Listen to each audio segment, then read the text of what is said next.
on a number of occasions, I think they were not very direct in answering the questions. And I think where they went really wrong actually in this interview was in answering the first question, which I think did not go well, and they could have been much more specific and clear and confident. I'm disappointed about the interviewer here. Kamala Harris and Tim Walz, they were interviewed on the 30th of August 2024 by CNN, and the interview was about, I think, 25 minutes. And I would say it was a high stakes interview because this was the first interview that they did with the press. I'd like to know what are the impressions that they gave to the audience. Madam Vice President, Governor Walz, thank you so much for sitting down with me and bringing the bus. You have less time to make your case to voters than any candidate in modern American history. The voters are really eager to hear what your plans are. If you are elected, what would you do on day one in the White House? Now, I like this question. It's a good question, and it is a very concrete question. So, you can give a very clear answer to this. So if you have a very clear plan, I would say you could say, well, my focus is this. On day one, I'm going to deal with this specific issue. Now, let's see how she does this. The first thing we see actually is that she turns her head to the top right. So she has to think about it, and she turns away from the interviewer and also turns away from the camera. And actually, you will see this a lot in this interview, that she is not looking at the interviewer or the camera. I think it's better if she looks at the camera or looks at the interviewer. Well, there are a number of things. I will tell But okay, what are they? you first and foremost, one of my highest priorities is to do what we can to support and strengthen the middle class.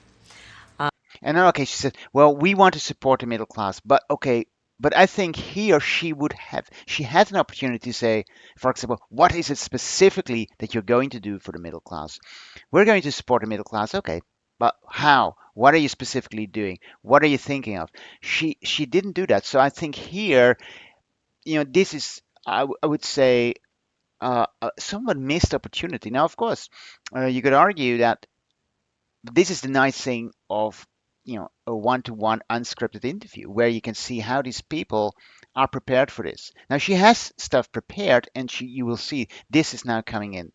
When I look at the aspirations, the goals, the ambitions of the American people, Now then, okay, if I look at the ambitions and goals of the American people, this is very generic stuff. Of course, in every country where you are, people want a better life, people want opportunities and so on. So she hasn't said anything here yet. I think that people are ready for a new way forward. Well, okay, a new way forward. Okay, but what is your way forward? In a way that generations of Americans have been fueled by hope and by optimism. So okay, again, this is just sort of like general stuff about the American dream, hope and optimism. I think sadly, in the last decade, we have had in the former president someone who has really been pushing an agenda. And now she's looking away, and she immediately starts to talk about the former president. So that's Donald Trump, her opponent. And that's interesting that she immediately started to talk about him rather than focus on herself. She had the opportunity here to say, my number one priority is doing this specific thing. She didn't do that, and I think that is something that I noted. And an environment that is about diminishing the character and diminishing the character. So it's not a very clear answer. Who we are as Americans, really dividing our nation, and I think people are ready to turn the page on that. Okay, people are turning around, but that's not the answer. That was not what she was asked. So here, I would say, if certainly if she looks on this back herself as well, I think this was not a strong answer. So what would you do day one? And the good thing is here, of course, or you could say the interviewer is really helping her. So, but what do you do on day one? So let's see. After this first, I would say, not so good attempt, she gives her another chance. Day one, it's going to be about, one, implementing my plan for what I call an opportunity economy. I've already Okay, so but this is good. So, okay, so she says she apparently has a plan which is called the opportunity economy. So, okay, but what is that? Because that's not very concrete. So, for an audience, okay, opportunity economy, it sounds great, but what is it? What are you going to do? laid out a number of proposals in that regard, Okay, so you laid out a number of proposals, but what are they? We want to know. which include what we're going to do to bring down the cost of everyday goods, what we're Okay, so this is the first, then finally says, okay, we're going to bring down the cost of everyday goods. Now, you often see this in other elections as well, in other countries, that where people say, well, this is the goal. Everybody, I would argue, will want to bring down the cost of living. Everybody wants that people have a higher income. Everybody wants that people have an affordable home. But the real question is, of course, how are you going to bring the costs down? Because just saying that you want to, who doesn't want to bring the costs down? That is an open door, I would say. So going to do far, to invest in America's small businesses, what okay. So she's going to invest in America's small businesses. That's how she's going to bring the we're going to costs do down. to invest in families, for Invest in families. Well, great. Everybody wants example, that. extending the child tax credit All to right, that's just a $6,000 concrete for thing. I think that is probably a really concrete thing where she comes up. Now, if that would really, I would have it. If I would have to advise her, I would say, well, if you pick out that specific thing, you'd say, on day one, she should have started with the on day one. I make sure that this child credit issue, that will be sorted. That is my first big plan. Then it would have been concrete, and that would have been relevant for many people. So she could have done that better. This is actually, I would say, not a strong families performance. for the first year of their child's life, to help them buy a car seat, to help them buy baby clothes, a crib. There's the work that we're going to do that is about investing in the American family around affordable housing, a big issue in our country right now. So there are a number of things on day one. Yeah, so okay, so she basically says, okay, there are a number of things. I personally think this was not a good answer. What about you? Well, I'm excited about this agenda too. As I said, the idea of inspiring America to what can be. And I think many of these things that the vice president Now, here you see uh, Tim Walz here is sitting sort of like relatively high. He is, he has it's a big body, like so. Now he clearly looks at the interviewer, and I think that's good. So he doesn't look at the camera, but he looks at the interviewer. And then you see her, so she is looking up to him. And I wonder if that unconsciously can communicate that she is actually the second in line, rather than that she is actually the lead. Now she has, I would say, she has a friendly face. But I wonder if this again is the image that the Democrats really want to portray her. is Continues. proposing are things that we share in values. And the child tax credit is one we know that reduces childhood poverty by a third. We did it in Minnesota to have a federal Now this is good. Okay, so they talk again about this child credit issue, and she says, yes." But she is here sort of like in the confirming role, where she actually should take the lead. partner in this. Unbelievable, I think, in the impact that we can make. You talked about, you call it the opportunity economy. You are well aware that right now many Americans are struggling. There's a crisis of affordability. One of your campaign themes is we're not going back. But I wonder what you say to voters who do want to go back when it comes to the economy specifically, because their groceries were less expensive, housing was more affordable when Donald Trump was president. So let's see how she addresses. I would say this is a difficult question. And how does Well, let's she? Again, you see immediately she starts to look away from the camera. So as if she's thinking to herself, let's see how I'm going to answer that. start with the fact that when Joe Biden and I came in office, during the height of a pandemic, we saw over 10 million jobs were lost. So we know that there was the pandemic, and they took over from the Republican administration.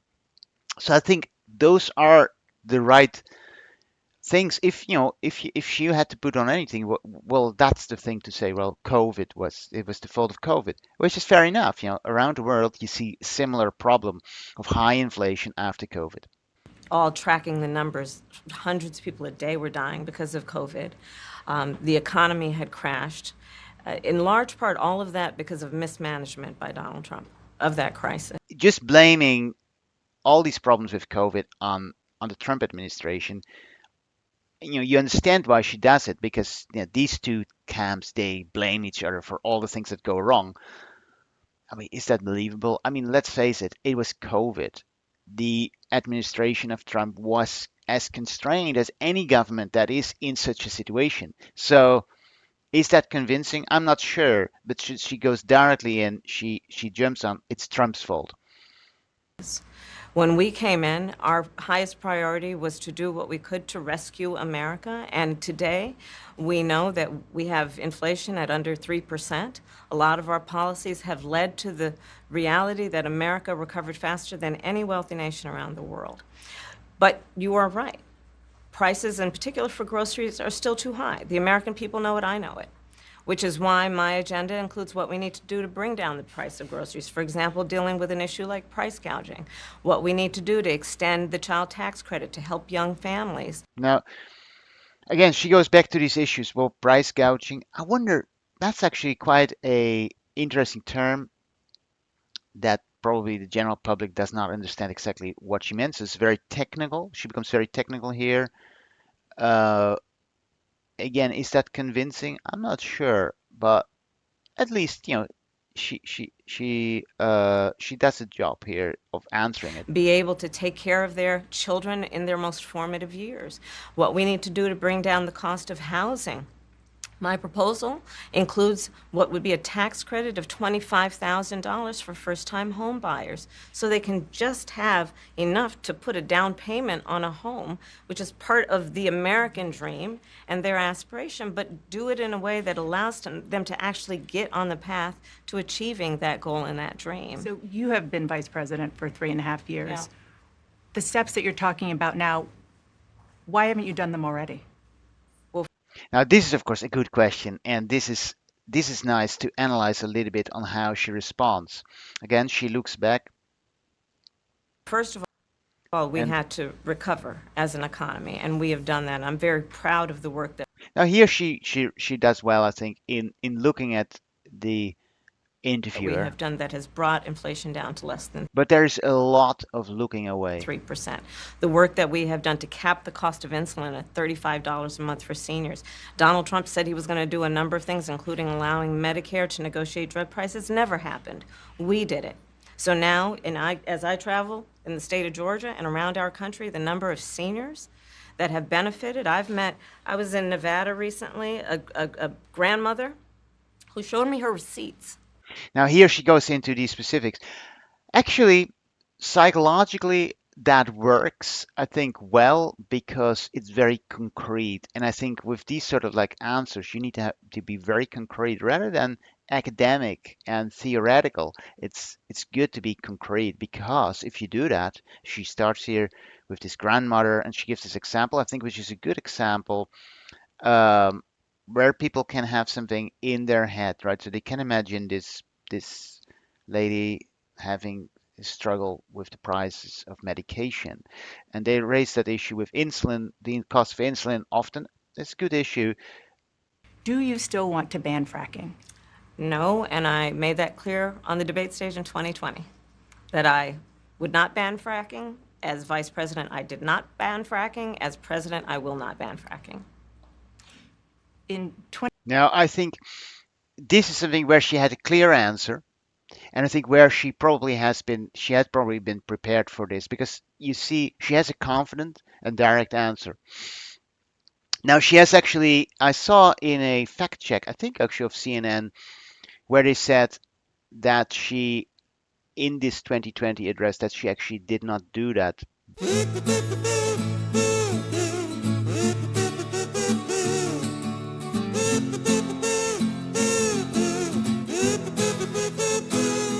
I don't know if that's from a psychological point of view whether that really matters. I think what mattered here is probably that she had a clear answer to the swing voter in Pennsylvania who will wonder about this. What made you change that position at the time? Well, let's be clear. My value Now, this, let's be clear, that's actually an interesting thing. You see that politicians often use that phrase, let's be clear about this, let's be clear, because people to believe that they are clear, that they know what they're about and so on. So this is a very standard phrase. I think that is also in preparations that comes up a lot. Okay, say, let's be clear. And that because it gives authority to the person who says that. Let's be clear, we do this and this and this, like the parent who does this or the head teacher. You could say somebody in authority says, let's be clear. values have not changed. I believe it is very important. And also the hand moves, I believe. So that's really saying, well, this is the policy, right? Often with these hand movements like this is what we do. It's very specific. So this is what we do. So I'm very clear about where I stand. And was there some policy or scientific data that you saw that you said, oh, okay, I get it now? This question is psychologically important for the following reason. But what we want to see is, well, whether people actually are led by data, led by science. And this is an opportunity for Harris to say, yeah, well, there's a specific study that I focused on. So let's see if she does that here. And again, she looks away, she thinks, she tries to look up in her memory folds, like that is like a psychological process. Oh yeah, let me try to think that the specific paper, that specific study that government reported that addressed that. So let's see if she actually gets that. Because if she would, that would be impressive. What I have seen is that we can grow and we can increase a thriving clean energy economy without banning fracking. Okay, so she just summarizes. So there's no specific study that she can point to. There's nothing that she can point to, but she says, I just have heard this. They told me that this was possible. Again, I mean, this is one of the things where she could have, if you want to win an interview like that, if you really want to convince people, say, well, there is a specific government report, and they said this and this and this, and therefore I think this is possible. But so far in the interview, she has been specific about a couple of issues. So child credit and the cost of insulin, and maybe more broadly, although she didn't say that about, well, is that enough to convince you that she's really a detail-oriented person, or do you say is she a generalist? Let's see how it goes on. Okay. Another issue, big one, is immigration. As vice president, you were tasked with addressing the root causes of migration in southern countries.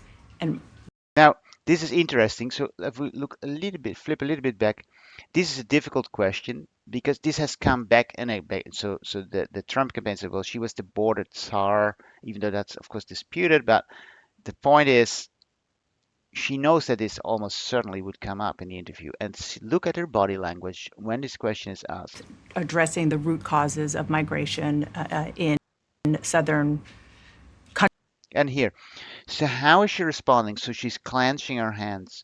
She is what this communicates to me is that she has prepared for this with her team. Obviously, they have thrown all the questions about the border to her, and but she clenches her hand because this is a difficult question. So she's ready for the difficult question. Countries and Northern part of Central America. the northern in part particular, yeah. of Central America that affects the southern border of the U.S. During the Biden-Harris administration, there were record numbers of illegal border crossings. Why did the Biden-Harris administration wait 3.5 years to implement sweeping asylum restrictions? Well, first of all, Again, she does that. She does looking away. I mean, rather than straight talking to the interviewer, straight coming up with a quick answer. That's something that I picked up in this in her way of answering. One other question about something that you said in 2019 when you first ran. There was a debate. You raised your hand when asked whether or not the border should be decriminalized. Do you still believe that? Now, so far, I think she's done two things here. So verbally, she has said, well, we had a plan, but we couldn't implement it because the Republican Party shut it down. and because this Trump didn't want this. Because okay, so that I think is a fair answer, although unconsciously it also says we cannot solve this without the support of the opposition. I probably would have said, well, there are lots of good things that we have done. We've done this, this, and this, and this, rather than saying, well, because basically our hand, because basically what she says is our hands are tied. We can't do that much. Well, then the question comes up, okay, so if you can't do it, why would you do it if you're president? Then you would still have the same problem, wouldn't it? So what can you do? And it's a difficult situation, of course. It's difficult to answer, but what I miss here are really so like the really clear positive things that she actually did, or that they actually did, as as being in the White House. I believe there should be consequence. We have laws that have to be followed and enforced that address and deal with people who cross our border illegally, and there should be consequence. And let's be clear. Now again, here, this let's be clear. But the question is, the good question, and it's good that they followed up on it. You have been in the White House. Why didn't you do that? In this race, I'm the only person. And that's nice. I mean, she says actually, I'm the only person who, I have been a prosecutor, and that's actually where look at this. She's quite strong at that. Who has prosecuted transnational criminal organizations who traffic in guns, drugs, and human beings. I'm the only person in this race who actually served a border state as Attorney General to enforce our laws, and I would enforce our laws as president going forward. Now, it's a good answer, I think.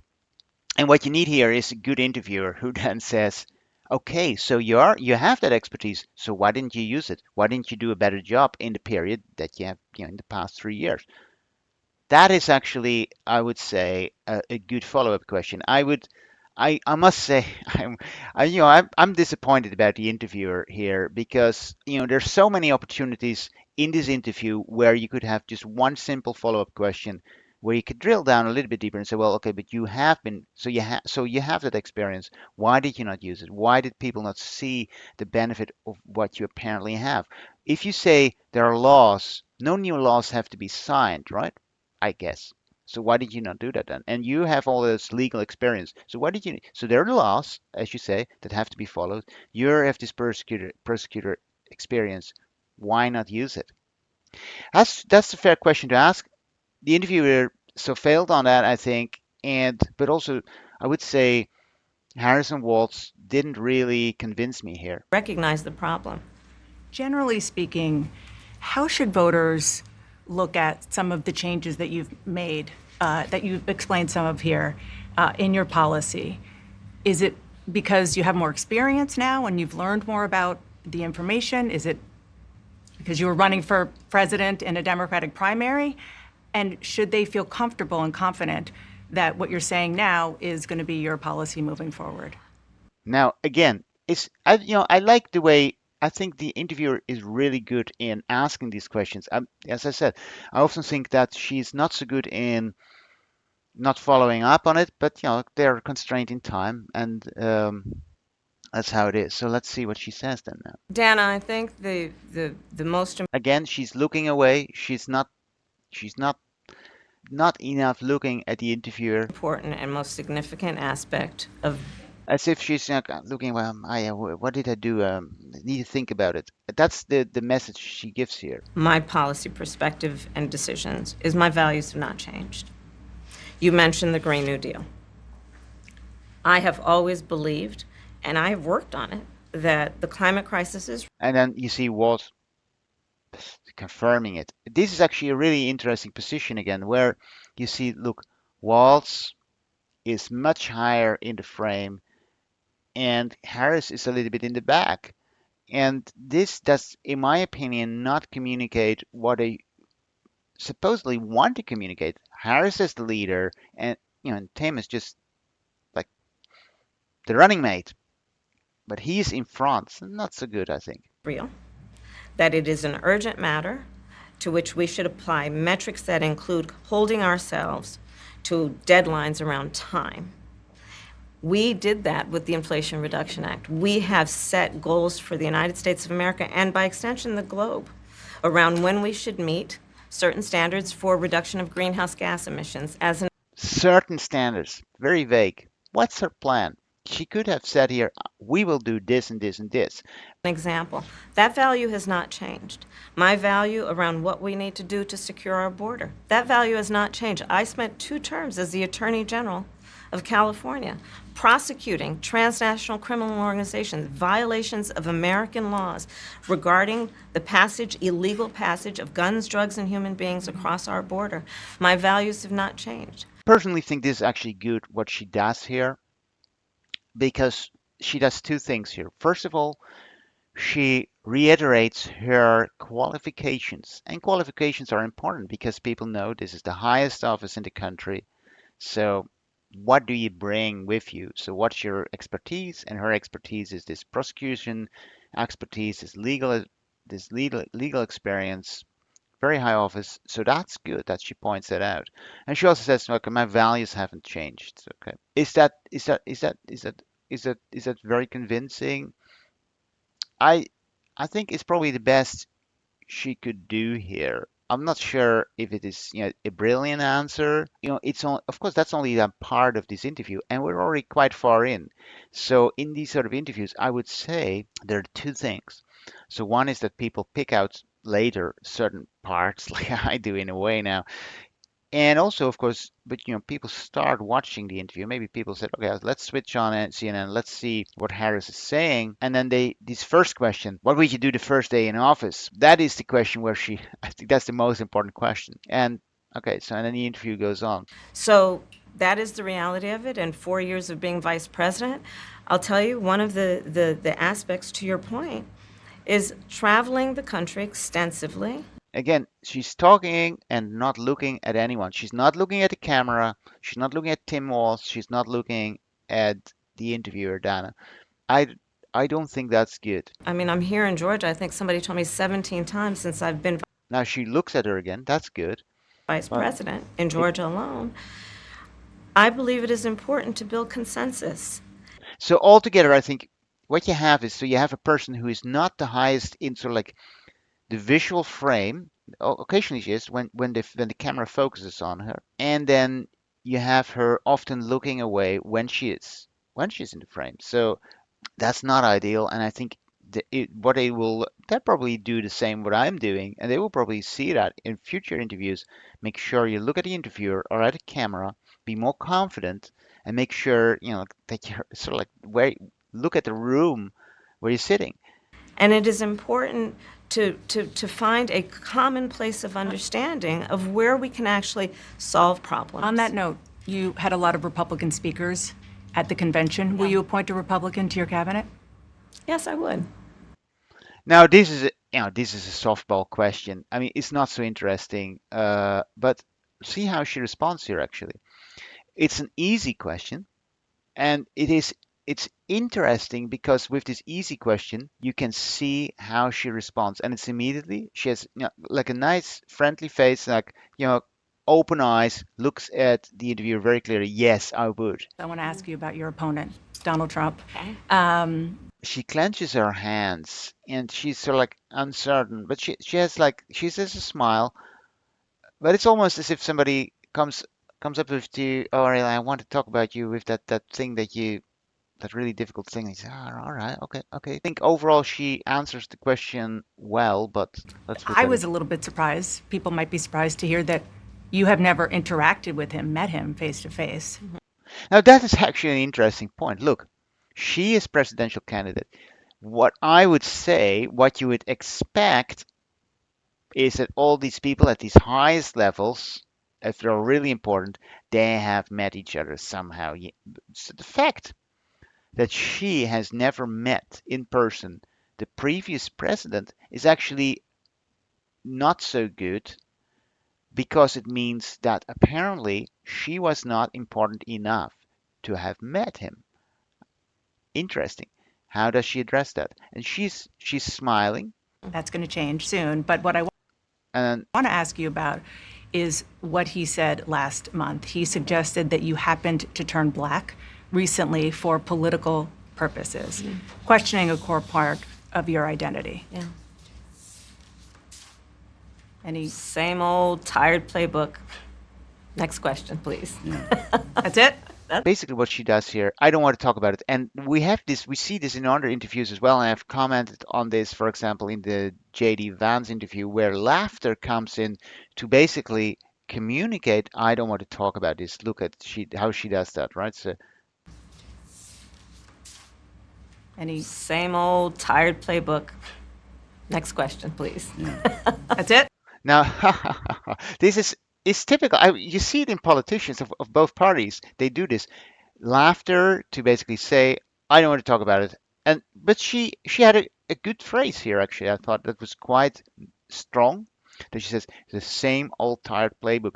I like that actually. I thought it was a strong answer. You know, people have said that Hillary Clinton in her campaign she focused too much on her identity as a woman, for example. You win an election by just saying, I'm strong, I'm good, I can do it. Don't dwell on issues around identity. I think it's the smart thing to do. They clearly have learned from this and they have applied that here. But I think it was a good answer. I think because ultimately, there is not much to discuss here, right? That's it. Okay. Let's talk about some foreign policy issues that would be on your plate if you become commander in chief.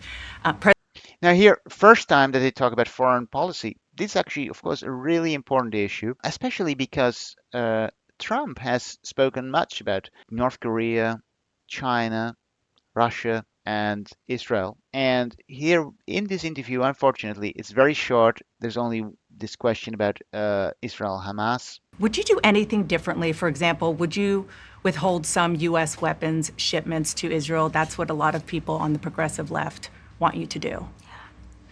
Let me be very clear. I'm unequivocal. Now, again, let me be clear. This is something that you see in these, watch political interviews. They do that all the time. Let me be clear, right? But it basically means what she does here is saying, I'm the authority, I know. But she looks away again. Governor Walz, the country is just starting to get to know you. I want to ask you a question about how you've described your service in the National Guard.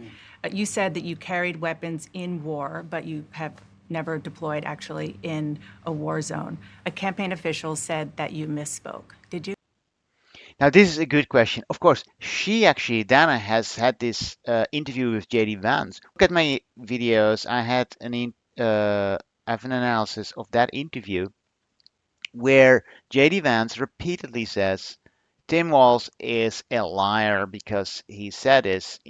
I said, and I think this issue that he misspoke seems to be a reasonable defense. JD Vance went on, I think, very strong on that specific issue, whereas I would argue psychologically, this is a minor issue. Somebody misspeaks. People misspeak all the time. I think there is a clear difference between deliberate lying and misspeaking. But it comes up later. I think the more interesting issue is the DUI, the driving under influence issue. It will be raised. And Well, first of all, I'm incredibly proud. I've done 24 years of wearing the uniform of this country. what Walz does here first, he takes the opportunity to say where his authority is, and he says, "I've 24 years of service in the military," and military service. For politicians, that somehow always works because you're serving your country. That's something that people think is very honorable. Obviously, is a very important thing for a country to do. So he does that. So that's the first thing. He wants to create the baseline of say, this is who I am. Okay, so that's what he does. But he doesn't answer the question yet. Equally proud of my service in a public school classroom, whether it's Congress or the governor. My record speaks for itself, but I think people are coming to get to know me. I speak like they do. I speak candidly. I wear my emotions on my sleeves, and I speak especially passionately about our children being shot in schools and around guns. So I think. Okay, but that was not a question, right? So again, he's talking about, but that's broad stuff. He does not answer the question. So this is, generally, with politicians of all parties, you see that they don't like to answer questions very much unless it's a question that they really like. And of course, this is not a nice question, so he still hasn't answered it. Did you misspeak as the campaign has said? Yeah, I said He shakes his head. Yeah, I said. We were talking about, in this case, this was after a school shooting, the ideas of carrying these weapons of war. And my wife, the English teacher, told me my grammar is not always correct. But again, if it's not this, it's an attack on my children for showing love for me, or it's an attack on my dog. I'm not going to do that. And the one thing I'll never do is I'll never demean another member's service in any. Now, this is an implicit attack on JD Vance. He doesn't say it, but I think what he says, JD Vance was attacking Walz, and sort of like the implicit message was, you cannot criticize somebody who has served in the military so long. And he's sort of like taking advantage of that sort of like cultural idea to defend that he said something that was incorrect. Now they have said I misspoke. You could just have said, yeah, look, that didn't come correctly out. I didn't mean to say that. The way he speaks actually is generally quite good. He looks at the camera, he answers clearly, and then he has sort of like a folksy thing like, oh yeah, my grammar is not always correct. What he wants to say with that is, I'm a normal man, just like you. I'm just a normal person. I'm not some like a high level, highly educated person. I'm a normal person who makes mistakes. You had to clarify that you had said that you and your wife used IVF, but it turned out you used a different kind of fertility in order to have children. And then when you ran for Congress in 2006, your campaign repeatedly made false statements about a 1995 arrest for drunk and reckless driving. This is a difficult question in principle if he would have to address each aspect of it. But what he does, he will pick only the issue that he wants to answer and completely does not answer the DUI issue. Now, if she would be, I think I would say, if she would do a good interview, she would pick that up and say, yeah, but what about a DUI issue? What do you say to voters who aren't sure whether they can take you at your word? Well, I've been very public. I think they can see my students come out, former folks I've served with, and they vouch for me. I certainly own my mistakes when I make them. Now, he says, I own my mistakes when I make them, but he doesn't go into the specifics here. But he just wants to say, well, there are all these students who love me. They will say how great I am, so therefore you should believe how great I am. And I'm somebody, I'm a very, yeah, I'm very good because if I make a mistake, I will admit it. That's what he basically says is so like he makes a general character statement about himself, what sort of a person he is, rather than going into the specifics. The one thing I'll tell you is I wished in this country wouldn't have to do this. I spoke about our infertility issues because it's hell, and families know this. And Now, I think this actually a strong response from him. That's clever. Vice President Harris, you were a very staunch defender of President Biden's capacity to serve another 4 years. Right after the debate, you insisted that President Biden is extraordinarily strong. Given where we are now, do you have any regrets about what you told the American people? No, not at all. Not at all. I have served with President Biden for almost 4 years now, and I'll tell you, it's one of the greatest honors of my career, truly. He cares so deeply about the American people. He is so smart and loyal to the American people. Is a question that they could have expected because people often have criticized her, especially like the Trump campaign has said, how come that they were with Biden in the room? They must have seen that he is not that fit anymore. And I have spent hours upon hours with him, be it in the Oval Office or the Situation Room. He has the intelligence, the commitment, and the judgment and disposition that I think the American people rightly deserve in their president. I think what Harris is doing here is probably the smart way because why dwell on that? So rather than dwell on that, just say some positive things about Biden. Okay, so very generic things. Are you going to convince undecided voters with this? I'm not sure. I mean, I don't know what else she could do. She just says he's a nice guy, he's intelligent, he's clever. But of course, people care about this one question. You were there. Why did you not earlier, because people have criticized the Democrats for not addressing this issue. If Biden was like that all the time, and they have denied it, they've said no. When he's in the Oval Office, he's really sharp. Because we haven't had a chance to talk. I'm just curious, staying on President Biden, when he called you and said he was pulling out of the race, what was that like? And did he offer to endorse you right away, or did you ask for it? It was, Now again, she does it again. She always looks away here. So now, is this an interesting question? Is this, I'm surprised actually that they asked this question because this interview should, in my opinion, be about helping the American voter that this team is better than Trump and Vance, or why would people vote for these people? And how does this actually matter? This is sort of like again one of these personal questions that that they do actually at the end. We're coming to the end of the interview, so it's not so important. And then she comes about her whole family story and so on, with which she wants to communicate something. So look at this. it was a Sunday, so here, I'll give you a little too much information. Go for it. There's no such thing, Madam Vice President. My family was staying with us, and including my baby nieces, and we had just had pancakes and, Auntie, can I have more bacon? Yes, I'll make you more bacon. And Okay, so what she wants to communicate here is that they are a normal family that eats pancakes and bacon. That's the message. I think they have, again, this is one of these things that they have prepared because this is, all politicians do that.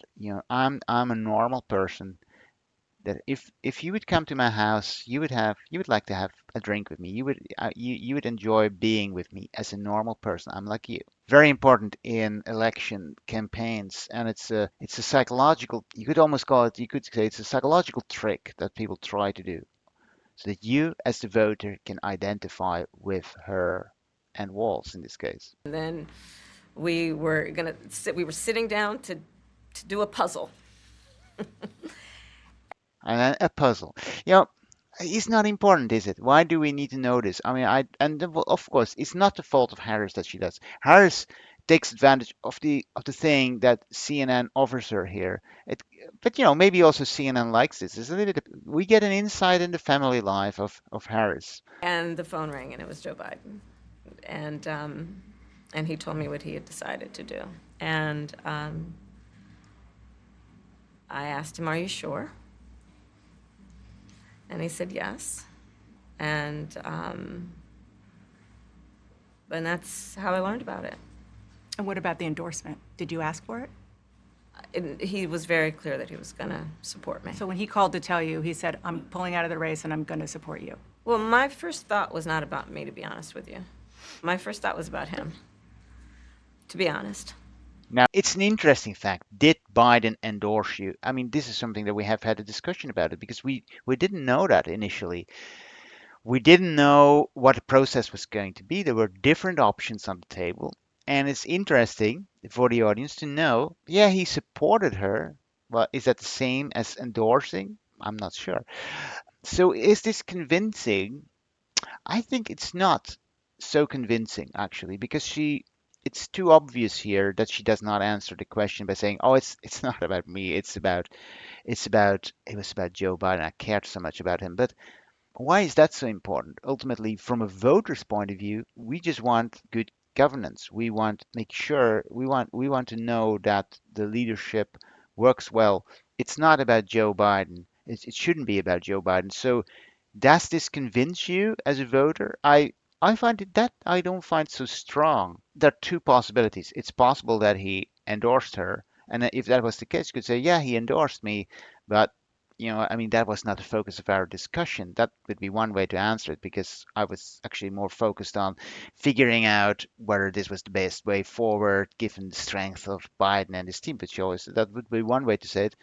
The other way would, of course, be saying, well, no, he didn't endorse me because actually the Democratic Party had to figure out how to choose the right candidate, and that was I don't know.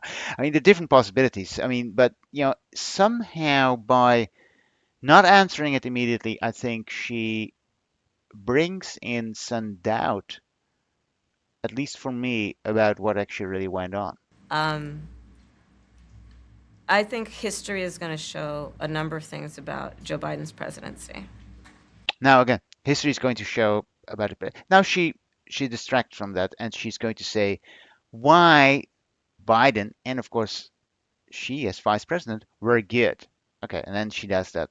I think history is going to show that in so many ways it was transformative, be it on what we have accomplished around finally investing in America's infrastructure, investing in new economies, in new industries, what we have done to bring our allies back together and have confidence in who we are as America and grow that alliance. Most of this actually, I think, is too vague. Now, when she says grow that alliance, what she means here is that Finland and Sweden became part of NATO. Why does she not mention it? I think it would be stronger if she said, under Biden administration, the NATO expanded. That's a good thing that she could take credit for. But the other things about the infrastructure, why not give a specific example of what you did? She doesn't. So she's, I would say, after I've watched this whole interview actually several times, she is a generalist. She doesn't go into she's not she's not very detail oriented. There are a few things where she keeps mentioning it a little bit, like the insulin and child credits. Otherwise, we haven't heard very detailed plans. And that is supported by her often looking away from the camera and then also being in the room where so like Waltz is the big person and she is sort of like the smaller. Together, these things make it not as strong as it could have been if her preparation team would have said, well, you need to look at specifics, mention specific things, and also do a one-to-one so that you have a very good camera view of both you and the interviewer, rather than now. So I think these were actually weaknesses in how they have prepared her, how they have set it up, and hopefully for them, they will learn from that.